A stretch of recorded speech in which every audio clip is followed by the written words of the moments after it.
Welcome to The Curiosity Solution. I'm your host, Beverly Beal.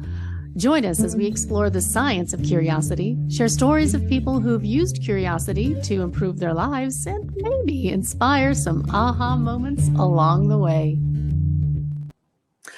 Welcome, everybody, to The Curiosity Solution. I love this guest. Okay, first of all, I have to go in and talk a little bit about our origin story here, Alicia. So Alicia K. Miller, by the way, is someone that I would probably not have met had it not been for her friend who was sitting next to one of our friends who were in town at a concert, and they were just chatting away. And next thing we know, the five of us are continuing to have a great conversation after the concert. And Alicia and I just connected after that. So you never know who you are going to come into contact with without being curious about who's sitting next to you. So anyway, Alicia, thank you so much. Beverly, may I just weigh in on that? Absolutely. I remember you were at the opposite. We were at opposite ends, and we texted at the contact information afterwards, but you asked me at some point, so what do you do? And I said, oh, I work in empathy. And you said, so do I. And so that was that common connection. Yeah, the difference though is that the empathy that I work with is typically teaching people how to manage that skill set and how to understand when they're being impacted by other people's emotions and by the way that your furniture is laid out using the feng shui principles. But I loved your philosophy and your concept of working with businesses, business owners, people on teams to bring that empathic feel to the workplace. So, we're kind of already moving right into it. So let's go ahead and talk a little bit about what brought you to the realization that this was the thing that that was going to be your next step, that this is going to be your mission. Good question. Thank you for asking. And hello, everyone from Austin, Texas. I spent 26 years in corporate America. I can't say that I was emotionally satisfied in that environment, but I was financially sound. And I always felt that there was something I was called to do. It was bigger than the straight 9 to 5. I just didn't know what it was. And so after a lot of extensive travel and then all those years in corporate America, I decided at the end of 2019, you know what, I want to do something else. I do not know what it is, but it's not this. And I was clear I wanted to take on a new venture in midlife that really put my arms around humanity. And so I decided my resignation date was going to be March 2nd, 2020. And the Friday before I went to sleep, high anxiety, in part, geez, leap and the net will appear. And then the other aspect is really scary. I mean, wow, I'm walking away from 26 years of knowing something. But I was awakened at 1 a.m. to the empathy gap in my right ear. And I truly knew then. I thought, okay, I was just divined my path forward. And so I bolted out of bed and sketched out the business model that is Empathy Uprise, and resigned on the following Monday. And here we are, 3+ years later. Yeah, and then the pandemic intervened and gave everybody a little bit more empathy. Yeah, definitely, and truly, the timing couldn't have been more perfect, because I had to unravel myself from that straight 9 to 5, basically someone else guiding my path. I suddenly was guiding my own work path forward, and that was a completely brand new experience for me. So in the 9 months, I worked with attorneys and brand narrative folks and graphic designers and website developers. So it gave me the time to get to a great place. So when I launched in November 2020, I was, ready to go, and we were obviously full swing pandemic at that point, but Yeah. I'm good with it. So I'm gonna the unwinding part. Yeah. Can you talk us through how did that feel in your body? I mean, what had to happen in your mental, emotional, and physical space for you to have that unwinding while we're all going through this pandemic? But I think even without that, you would have experienced the unwinding piece. Yeah. I know it's different for everybody, but I'd love it to if you could share with the group about how it worked for you. Yes, absolutely.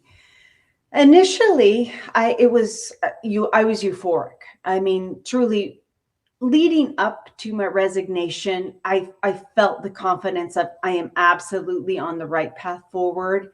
Then I resigned, and I was, not looking back at all. And it was truly time for me to move on anyway. And then I was probably about, I'd say oh, the first couple of months, because I was so busy working with people to really get things in motion. Once there was a lull in that, and when I say that, all the vendors I was partnered up with, they're over here doing all their work, and Alicia's just sitting here waiting. And that is when the panic set in. What have I done? What is happening? We're in the middle of a pandemic. And then I absolutely had imposter syndrome. And so there was a lot of, I remember truly, because I didn't have to be up so early anymore, I was literally waking up at 11, going to bed at 3, which is averse to me. I am very much a go to bed at 9, get up at 6 kind of person. And it all manifested out that way. Everything for all of us in many ways, because of the pandemic, was upside down. And for me, I feel like there was another added layer of crazy on that. And I did a lot of very late night walks, just, open hands, open heart, straight up this way, just guide me where I'm supposed to be. And I was really assured of my path forward, but I also had that self-doubt. And so it just, Beverly, back to your question, it was just a lot of sleepless nights. And I cried a lot, absolutely, and journal. And I don't have any family here, and I live alone. And so I was literally hugging walls at certain points because it was just so bananas for all of us. But the way for me, the path forward was straight, keep going. But in terms of, this whole journey, as being an entrepreneur, it is not a straight line. And I'm very used to it now, but it was upside down for a good chunk of time for me. Yeah. Yes, I think anybody who's ever gone through a massive change in life, even if it's a desired change, finds themselves in that upside down world for a while. I remember after I got right sized out of Procter and Gamble, even though I chose that, it's still like, what do I do with myself? Because you're so used to that structure. And then when you don't have it, now at the age where many of our friends are retiring, and there's that same thing that they're reporting the same thing, at that euphoria of, oh yes, I've let loose of the shackles. I'm no longer chained to the desk. And then you're like, Oh no. what What have I done? What have I done? Exactly. And so you mentioned that you don't have family here. How did they handle this new curious phase of your life? Absolutely, hands down, I'm out of my mind. And there are still family members who are like, you're crazy. This is crazy. You gave up this for that. And I have friends too, and they remind me, the ones who really get what I'm doing, they're like, you got to have a little crazy to take this kind of jump, be an entrepreneur. And in my case, a solopreneur. Which means for viewers, that means that I do everything, one-stop shop right here on my own. And in many ways, it's extremely liberating, but it also is a lonely, lonely world. And I think any entrepreneur will tell you, whether they are partners or not, it is a very lonely journey because a lot of people don't understand what you're doing and why you're doing it. However, as you know, Beverly, you know when you know, and you do not know until you know. And and adding in your own, what have I done? You know that you've done the right thing for yourself. Yes. And it is still sometimes hard. That's why it's important to have other entrepreneurs around, other solopreneurs around, people who've gone through it, who are going through it, who can empathize. Yes. Because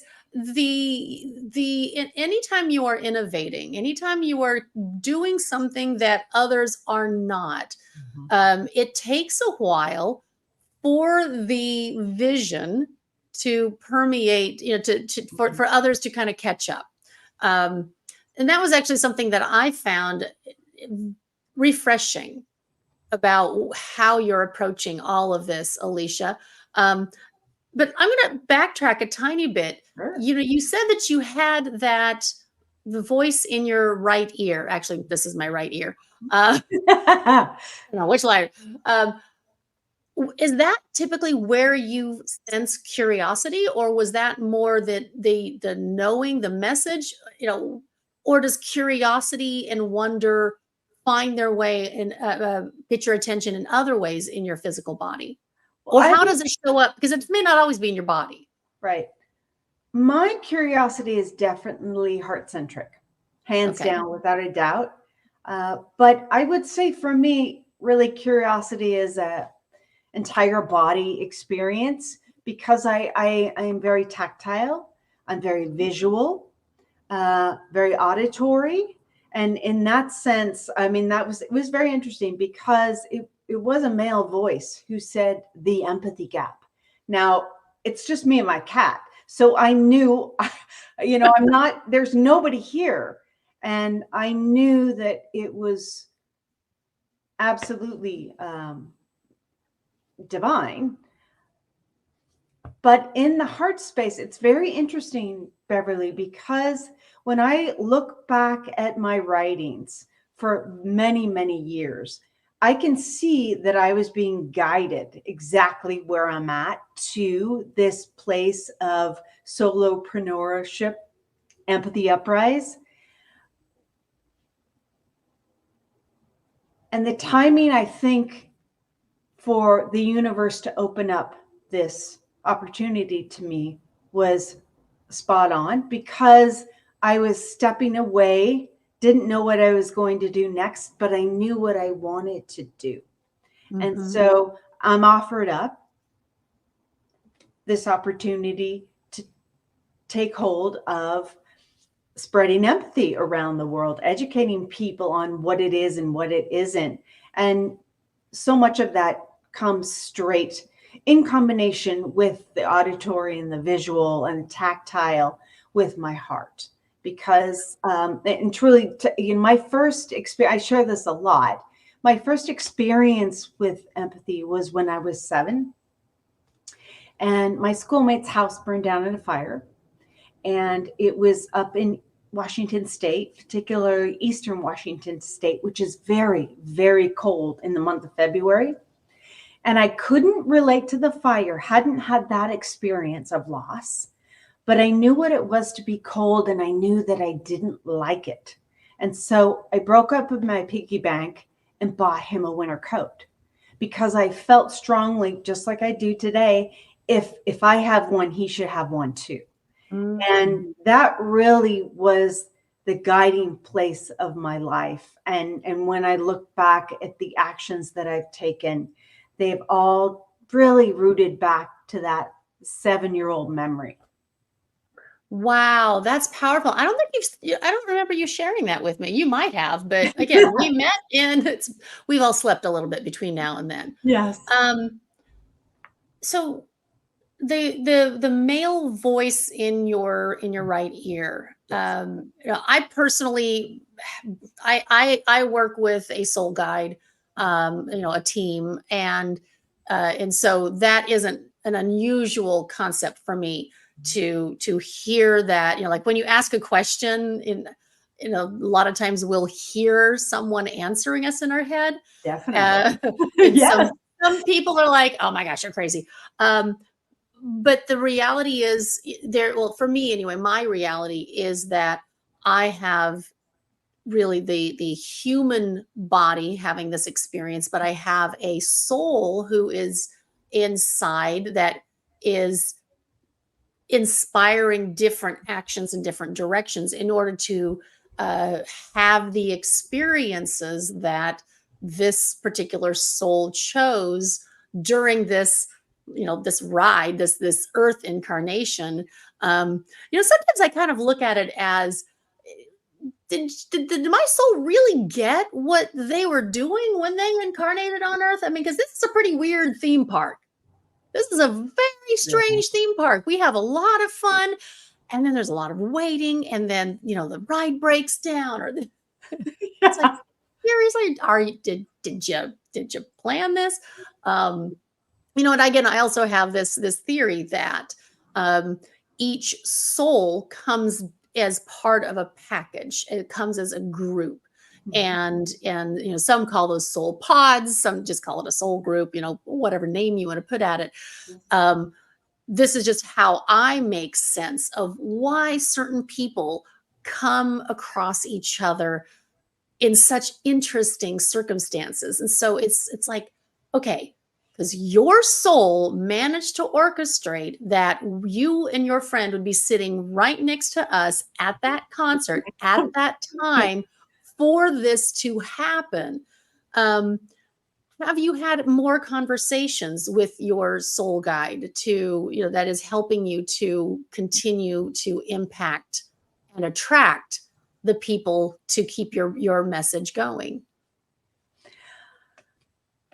That particular voice I had never heard prior, and I've never heard again. The voice that I hear is my grandmother's, and I can Ooh. feel her presence. In particular, when I'm really in self-doubt, in those moments where I'm just, I'm really, I call it rolling around in the emotional mud, rolling around in the emotional mud, pardon me. And she is there. And she's like, roll it, girl, roll it, but get back up. And I do. So I would say that she is a great guidance counselor. And I do, likely like you, I am intuition, soul guides constantly talking to me. The one message that I get frequently throughout the day, Beverly, is keep going. And so that's what I do. I just keep going. And it's really hard when sometimes it doesn't seem like you're making progress, Sure. or the progress that you're making actually is backwards. Mhm. Yes. Yes. But usually for me, when that happens, it's an opportunity to get a little bit of space between where I thought I was supposed to be going Mhm. to where the Yeah. course correction needs to happen. Yeah. And being able to refocus, redirect, fine tune the instruments so that when you get going again, you've actually made it a little bit of that course correction. Now, I think that's amazing that you've identified that your guidance counselor voice as Yeah. your grandmother. Yes. That kind of gets into a lot of what I love to refer to as the generational strength. A lot of the I hear more and more about generational trauma. But Yeah. what we forget sometimes is that generational strength that we get. I mean, you think about what our ancestors had to go through just to survive, Yeah. and that message often of, oh no, Alicia, this is too scary, this is too off the beaten path. That's that fear of you're going to fail, and you're going to starve, and that means you're going to die, and we don't want you to die. And so maybe it's somebody outside of you that's doing this, but maybe it's those voices in your head, like that imposter syndrome. That's really just a program that basically is saying, no, don't do this, we're gonna die. No, we're gonna die. Yeah. We might have to go back and get a real job, but the for those of you who are just listening, she is mouthing no. But let's face it, there is that as a plan C. Yeah. Plan B is simply redirecting again and reformatting and reformulating. Um, and anyway, but what I am curious now about is, when you were growing up, Yes. how was curiosity in your family treated? Were you allowed to explore things, or was it always the kind of more rigid, well, no, this is the way to do things?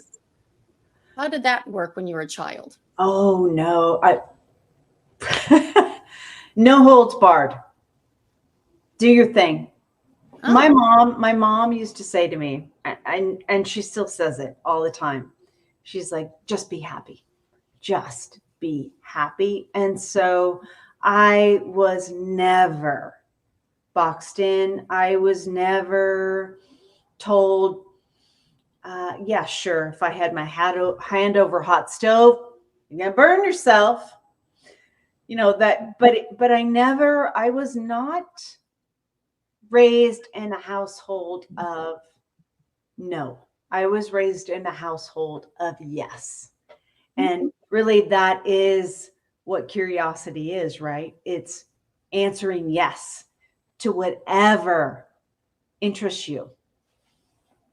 which I find fascinating that you were raised in that environment, and yet when you did choose Yes. to make yourself happy and to explore, that those yeses suddenly became, oh no, no, no, no, you can't be doing this. Well, and excuse me, I will say that was my mother, who was my primary caregiver, and I was Mhm. under her roof for 18 years.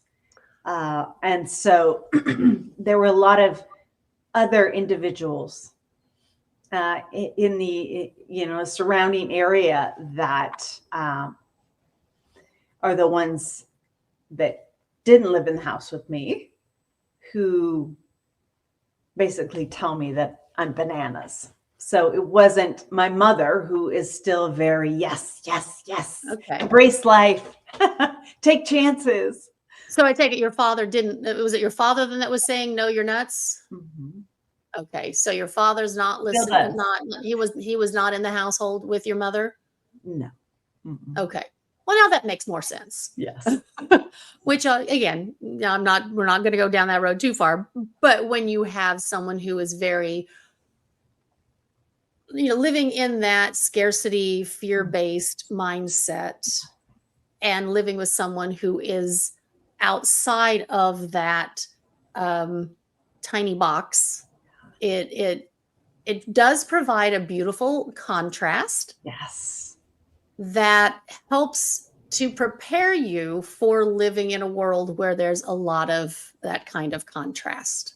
Yes. And absolutely my mother and father were complete opposites. And so I do feel very fortunate to have had those different perspectives, and it broadens out. I was raised in a very rural area, but I've traveled all over. I've lived in big cities, and so I feel like I've got that compare and contrast. And so when I do talk to people, I do I especially people in rural areas. I grew up in a rural area. I understand, and I do Me too. understand and appreciate the mindset.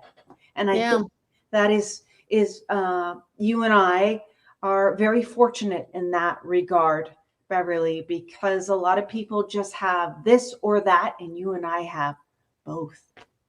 I have appreciated that I have the privilege of a both and Mhm. experience. Yes.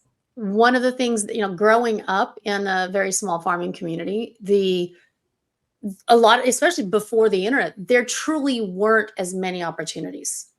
There truly were times when if you tried to branch too far outside of the box Yes. and be more empathic, even more empathetic, you could seriously damage your own future.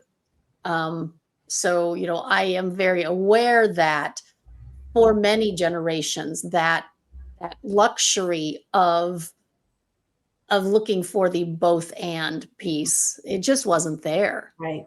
Um, or it required such a tearing of the social fabric that for many it was simply too painful.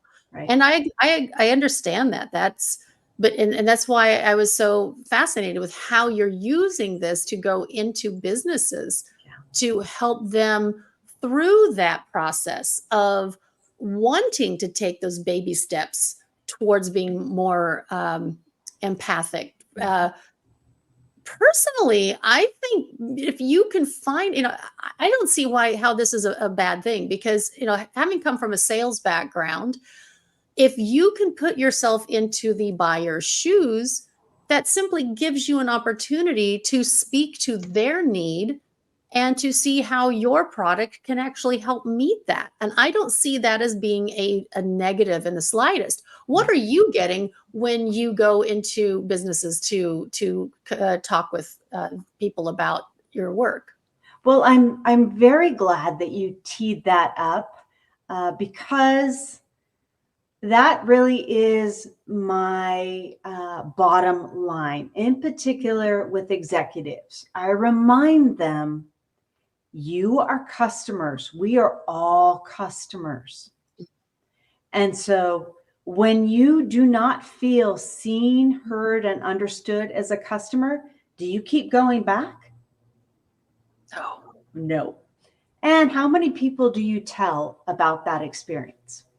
Massive ripple effect. So I share that with executives, and I remind them that's what's going on with employees. It's always been going on. But as you know, Beverly, the pandemic upended everything. And employees have a lot of choice. And so if they're not seen, heard, and understood, they're going to walk because they can. And at the end of the day, if our employees are not satisfied on the job, they're not going to interact very well with our customers. And that's going to go out.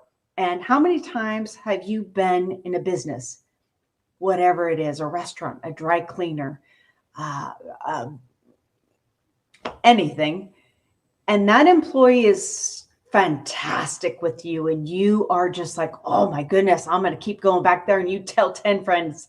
Okay. Conversely, terrible experience. It's likely because they are treated poorly in the workplace. There's no empathy. And so they are just rippling that out. So it really does all come back to us from my perspective, self-empathy. If we consider empathy, It's in everything. It is a part of everything. We all want it. We all want to have people understand where we're coming from. Mm-hmm. And with self-empathy, you think about empathy begins and ends with us. And so it's so much easier to realize when we have self-empathy, because that makes you understand me better because you understand yourself. So that is so much of the dialogue that I go into with executives and middle management and really anyone who's willing to listen to learn. And I just remind them, you're customers. How do you like to Mm-hmm. be treated? Well, And that is very eye-opening for people. people forget that we are the ones who are training others how to treat us. Yes. And for me, again, when I'm looking at a person's office or, their space, if they're not treating their own self well, how can they expect others to treat them? Um, when I would imagine one of probably the best clients for you is when there is one company being purchased by another and helping the two sides that are coming together in this from two very different cultures, how they can then connect Yes. and find that commonality, find the common ground. Would you say that that's probably the number one group that you're working with, or is there somebody else that you typically find has been reaching out to you? Well, you just actually you just surfaced something that I never have even considered. I haven't approached that type of experience. And so thank you, by the way. Uh, Yay! I Intuitive. I got things. absolutely. I mean, I've been approached by so many different large organizations, small organizations, individuals, and I don't do coaching per se. I will have a conversation all day. If you want to talk empathy, let's do it. I just really embrace anyone who comes after me, and a lot of people, pardon me, a lot of people ask me, who's your target audience? And I said, everyone, everyone, because we all want empathy. And a lot of people don't think that's the best approach. But for me, that is the only approach. It's the only way to look at it. If I don't think I'm being very empathetic if I'm just targeting one group over another. So, but I thank you understand for that. surfacing Yeah. what you did because you just gave me another idea. So I guess I am a little curious why you would say that you aren't doing coaching per se, because what you're talking about is a lot of coaching. You are helping people to understand themselves and then finding a way to help them bridge the gap between understanding others. um, you know, I personally would think that is that empathy gap that you heard in your ear, and finding a way to close that gap, or at least to find the way to build bridges. You may not necessarily to push the mountains together, but you can help create the bridge there, especially to when it comes to employee retention, employee morale. um, because we have a very powerful pivotal year coming up next year. Again, in feng shui, it's the year of the yang wood dragon. That is one of the rarest. Well, it comes around every 60 years, but it's the like tip top in the Chinese um, zodiac signs, because Really? yang wood, oh yeah, yeah. Most of the acupuncturists that I know right now they have been super busy with doing fertility treatments to try to help these families have babies, anytime after February 4th. Yeah. Oh my Because gosh. Yeah, because the Chinese zodiac, the dragon is the only one, the only animal that is a mystical animal. It's a magical animal. And and the yang wood is like, think about a tree. A tree is they're very focused. They're very, driven to, they're just going to go straight towards their goal. So when you get this goal oriented, mystical, magical combination, um, there's a lot of studies that talk about how children who are born in the year of the dragon tend to start companies. They tend to be in the upper echelon because they're more visionary, because they're told they're more visionary, and so that they live up to that reputation. Um, so that's why I think for you, with what you're doing, is that very epitome of focused visionary ideas. Yeah. I'm going to encourage you to go into more of the coaching space, to call yourself, to claim that, because you're really epitomizing the energy of 2024. Yeah. Especially because for the next 20 years, women have a little bit more, especially middle-aged women, which, okay, I'll go ahead and I'll claim that. That it is that there's an upwelling around finally taking what we have to say more seriously. Long overdue. Well, thank you. Very excited. I'm glad that I am the epitome of this Dragon New Year. Mm-hmm. I will share that at this stage, a lot of people have asked me, oh, you should coach, you should coach. A lot of executives have asked me. I have not been drawn to that. At this point, I'm unwilling to rule anything out. You know how this goes. You just, you ride the wave and you be prepared to pivot. It just has not called me. I like the group experience, and so much of my teaching seminar is we're going to gather in groups, and I like to bring, in particular, if I'm in an organization, I want to bring in different departments and have them work together so that it's not that groupthink that you might experience. It is really more of a me to we think. And so to date, as I mentioned, that's really what lights me up, is the group setting. So I think I am using a word and calling it coaching, when really what apparently I am saying is consulting.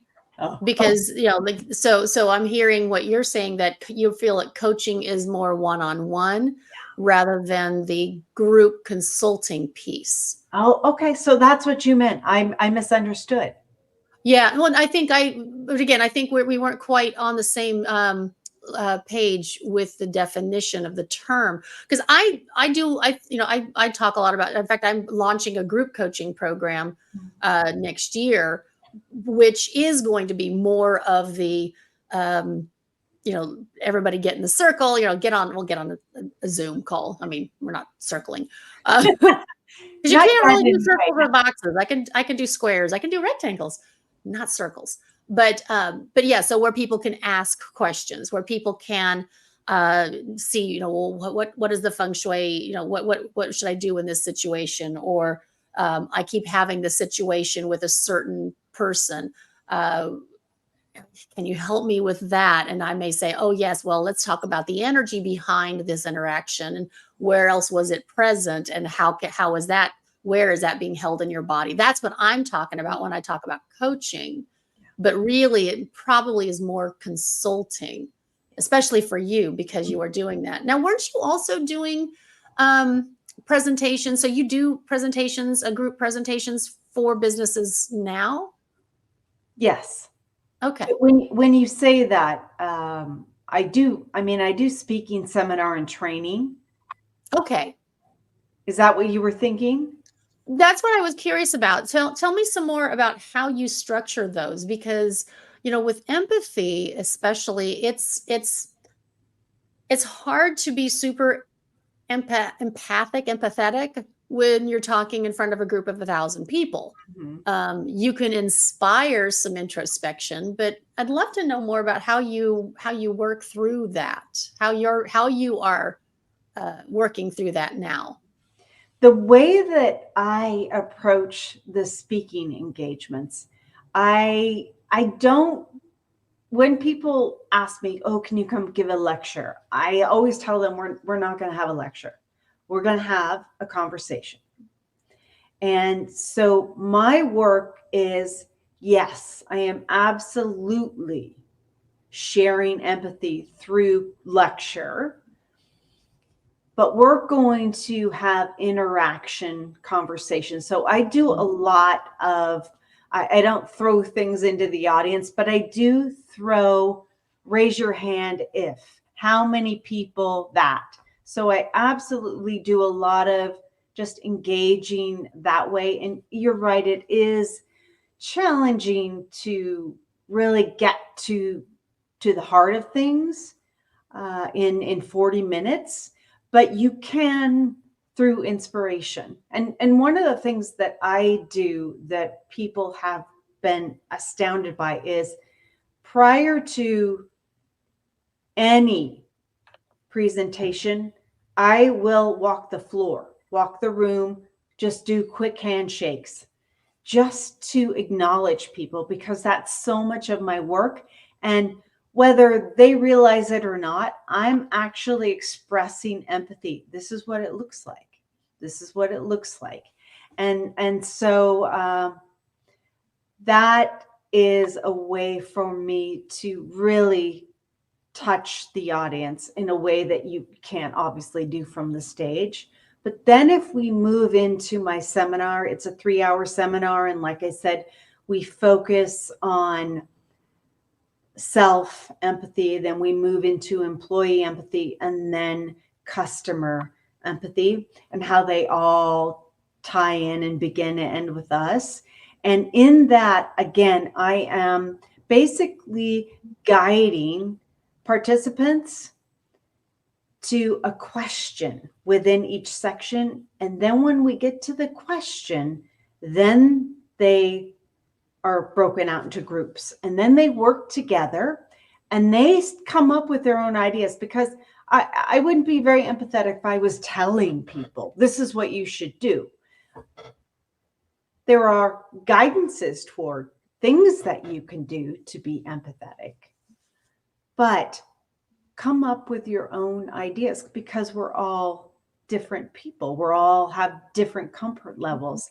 And then lastly, I do a 5-week training that shows participants how to put empathy in action. And from my perspective, we do that through curiosity and vulnerability and compassion and selflessness. And then we round it out with activities and things that we can do. So it gives people a chance to really dive into every one of those things that I believe we need to put empathy in action. And the thing is about empathy is that you have to be willing to listen to learn from people. And when you're curious, it is probing thoughtfully, in particular with people that you've just met. Because what I've learned is that people want to talk, they want to share. But if you're not inquiring about them, if you're not asking questions, they're not going to share out. And so you're missing an entire connection with someone. And then vulnerability, hardest thing to do, right? I always say we know what we know, and we don't know a lot. And the thing about vulnerability is we have to admit that I don't know anything about that. Tell me about that. And you may hear things that make you very, very uncomfortable, but you have to remember we all have this unique, one of a kind lived experience. And that is that Your conversation partner, where they're coming from, is not necessarily where you're coming from. And then the compassionate aspect, we're all humans. You cut every single one of us open. What happens? We all bleed red. And then lastly, rounding out with selflessness. Beverly, just like you and I right now, we are wholly present in this conversation. And that is the altruistic aspect of putting empathy in action. Ah, I absolutely love this. I can think of so many people that would just benefit from this. Well, I'd Have love to meet them. I know. Well, I can think of been trying to find a way to convince them to believe that they Yes. need this. It's Yeah. the listening, the deep listening, the listening for of with curiosity, and the listening to understand rather than the listening to respond. Yes, exactly. That And that's so hard to teach. it is without a doubt. And the thing that we have to remember is empathy is a practice. Oh my gosh, there are times when I'm like, oh wow, that was massively unempathetic. We're human beings. We're perfectly imperfect, but be in practice. That's the component of it. So when you have those moments, or or and you're in your seminars, and someone, well, they say something or do something that is really not terribly empathetic. Mhm. Just that knee jerk, thoughtless, off the cuff response. Mhm. What do you suggest as a way to repair, or to, you know, what's the next step after that? Well, I will say that I haven't experienced that particular situation in any one of my speaking seminar or trainings. Oh, that's good. However, I myself, I'll point to me because the empathy begins and ends with me. All of us. When I say me, I mean we. Uh, I may walk away and go, ah, wow, that was unbelievably empathetic. If I haven't completely left, I may go back and say, I am so sorry. Or followed up by a text. I usually try and go back to, at least if I can't see him again, make a call, because it's so much more personal than text from my perspective. And I know a lot of that has to do with my age, but it's just the key component is, as I mentioned, we're not going to always get it right. The important thing is to recognize when you're unempathetic. And I will add that there are times when we are in a coffee conversation and we make it all about ourselves. And next thing you know, our coffee date is over. And we've just talked about ourselves for an hour. There are times when that is necessary, not with someone you just met, not with a new acquaintance, but with acquaintances that you know more than one time. But if it keeps reoccurring every time you meet with someone, what's going to happen is eventually that person's going to just stop meeting with you because you've made it all about you and Mhm. you're not being curious and asking about the other person, how they're doing, what are they up to. And so I wouldn't say I have, this pat answer on how to repair other than acknowledge it,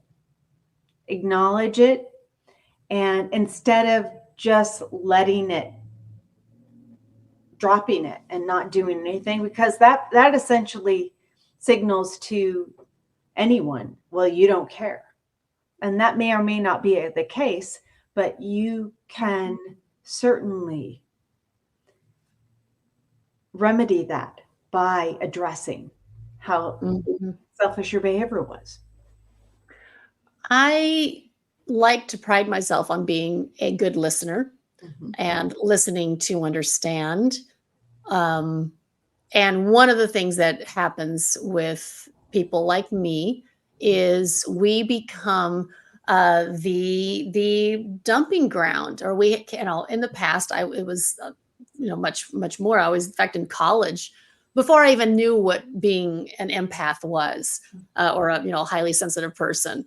I would joke that I think I've got paper towels on my shoulders because everybody keeps coming to cry on them. And it would leave me feeling so exhausted. Yep. In fact, it wasn't until 2008 that I learned how to kind of shift out of that, still be able to hear people, but where it's not just make all about them anymore. Or if it was, understand, try to discern, is it just because they are so empty, they need some place to vent to, or is it because they're just clueless, that they are just uncurious, the opposite of aware? Yeah. You know, that I like that you're helping people put names to things that a lot of us more intuitive, more empathic people understand. Just because of part of the air that we breathe, but not so much for others. Um, I would imagine that a lot of very left-brained individuals would benefit greatly by your training. Yes. Well, and I will say that definitely when I work with executives, there are some that are like you and I, where their door is open and they've asked me, Alicia, how do I basically close the door? Not permanently, but take that time. I said, you're not a doormat. Empathy does not mean that people get to show up and just dump on you. That is not what empathy is at all. As with self-empathy, with yourself and with others, it is on you to create self-boundaries. And like you, Beverly, it wasn't until I was in my 40s that I went, wow. I started learning, wow, I am very depleted. What does this mean? And so much of all of everything we're talking about, curiosity and empathy really is curiosity, is doing that self-exploration and realizing that if you don't take care of yourself, you can't properly take care of anyone. And Yep. and it's hard. I mean, it's very, very hard. And I still occasionally have a friend or two that dominates the conversation. However, there might be something going on that they need to just really talk about. And I know sometimes I'm that person. I realize I'm like, oh my gosh, wow. And sometimes what I've also noticed Air is, out of the room. yeah, but sometimes what I've also noticed is when it's a situation that's happening with different people and not just that one friend, that's an opportunity for me to go inside and say, oh, okay, where have I decided that I either need to disappear, or that I'm not worthy of taking up space? Yes. As women, one of the challenges that I don't think men quite get is how difficult it is for us to give ourselves permission to take up space. Yes. Whether it's like, I've always been tall, and as I'm looking at the time, we've only got a few minutes left, but I've always been tall. I'm not exactly a thin little wisp. I'm not, huge, but I have presence. I can disappear shockingly if I am not being aware of where, how much energy do I have. But I think that's part of the self empathy that you're talking about, is understanding when are you willing to be present, but not necessarily noticed, And when do you need to honor that lower energy level so that you can still participate without being drained? Yes, absolutely. Yeah.